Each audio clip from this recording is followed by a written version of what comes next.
Sa ating balitang pulis, arestado ang isang ama matapos molestyahin ang kanyang menor de edad na anak. At napag-alaman din na ang suspect ay matagal nang wanted dahil sa iba't ibang kaso. Jim Tejano sa balitang yan.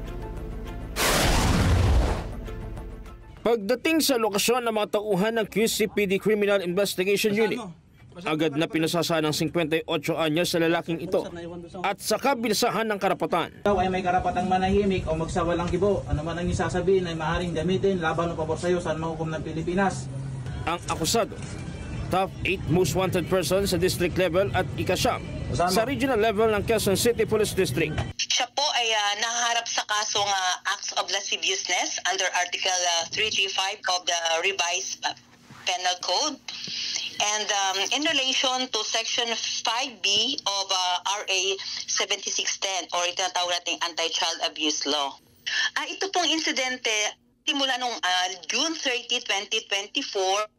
Ayon sa salaysay ng biktima na assisted by her mother, ito pong accused ay tinatawag niya yung kanyang yung anak niya na biktima niya din sa isa room ng bahay nila. So tinatawag niya, kaya lang yung anak parang hesitant na pumasok, pero paulit-ulit siyang tinatawag nitong accused. And nung pumasok siya sa room ay doon sinimulan na po siyang hipuan sa masiselang bahagi ng kanyang katawan. Sa mismong bahay sa Barangay Holy Spirit, Quezon City, na aresto ang akusado. Operasyong ito ay bunga ng masusing koordinasyon at masigasig na paghahanap ng ating kapulisan upang mapanagot itong may mga pananagutan sa batas. Nasa kustodiya na ng QCPD Cebu ang lalaki at nakapag-return of warrant na sa RTC ng Quezon City. Ang bilin ng abogado ko po, sa justice na ako magsasalita. Ating paalala sa bawat